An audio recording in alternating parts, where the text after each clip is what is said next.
lọ́jọ́ Ẹtì tí í ṣe ọjọ́ Friday, ìyẹn ọjọ́ kẹtàdínlógún nínú oṣù kẹrin ọdún tí a wà nínú ẹ̀ yìí,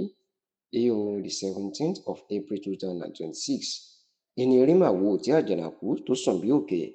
tí erin ńlá kan àti igi ńlá pàtàkì lágboolé orin jùjú tí ó wó ṣubú lulẹ̀, tó sì jẹ́ pé lásìkò tó jẹ́ ọjọ́ ńlá àwọn mùsùlùmí, ìyẹn ọjọ́ tó dára jù nínú ẹ̀sìn Islam, èyí tí bàbá náà yàn láàyò, ni ariwo náà máa jáde síta pé gbajúgbajà àgbà olórin jùjú ni ìyẹn ọ̀jọ̀gbọ́n Yẹkínì Kọ́láwọlé Àjàó, ẹni tí gbogbo ayé mọ̀ sí Professor YK Àjàó.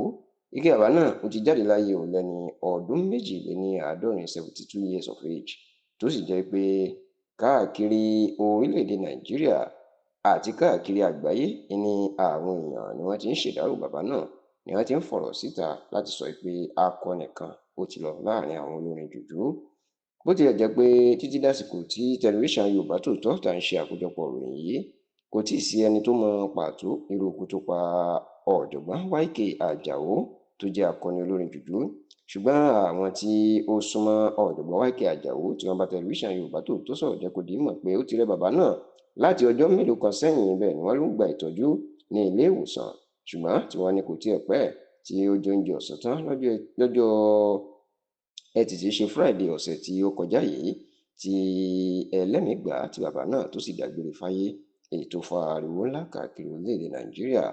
Ẹni tí ó kọ́kọ́ kéde ikú náà síta, òun ni ọ̀rẹ́ ọ̀jọ̀gbọ́n YK Àjàó tóun náà jẹ́ gbajúmọ̀ olórin jùjú, ìyẹn Sir Shina Peters, tó sì jẹ́ kó di mímọ̀ pé ọ̀rẹ́ tímọ́tímọ́ làwọn àti pé òun ò lè gbàgbé ẹ̀ títí ayérayé. Fún àwọn èèyàn tí kò mọ̀, nǹkan bí ọdún 1960s ni ọ̀jọ̀gbọ́n YK Àjàó ló bẹ̀rẹ̀ orin láti bí ọmọ ọdún 9, ṣùgbọ́n kó tó ní ẹgbẹ́ orin tiẹ̀ ó mà dọdún 1973, nígbà tó sì dọdún 1976 ni òkìkí ẹ̀ ṣẹ̀fẹ̀ máa dìde bọ̀ díẹ̀díẹ̀, ṣùgbọ́n tó tún jẹ́ pé bí bàbá náà bó ṣe ń ṣubú ló ń dìde. Ṣé tẹ́lẹ̀ ń bẹ̀rẹ̀ orin ẹ̀ bí àgbà olórin jùjú ni Ajíhìnrere Ebenezer Obey Fábíyì, bàbá kọ̀mándà, ní YK Àjàó ṣe máa ń kọrin, ṣùgbọ́n nínú ìfọ̀rọ̀wérọ̀ tó ṣe lẹ́yìn ọdún díẹ̀ sẹ́yìn, YK Àjàó ní bàbá Ebenezer Obey ló pe òun pé ọmọ òun lòún jẹ́ kóun má kọrin bíi tòun mọ́, kóun náà lọ wá ohun orin tòun lọ́tọ̀ kí ó má bàa jẹ́ pé ògo tòun yóò bo tiẹ̀ mọ́lẹ̀, tó sì ní èyí ló jẹ́ kí òun lọ ṣe àtúnṣe sí ohun orin òun tí kò jọ ti Obey mọ́. Ṣá o,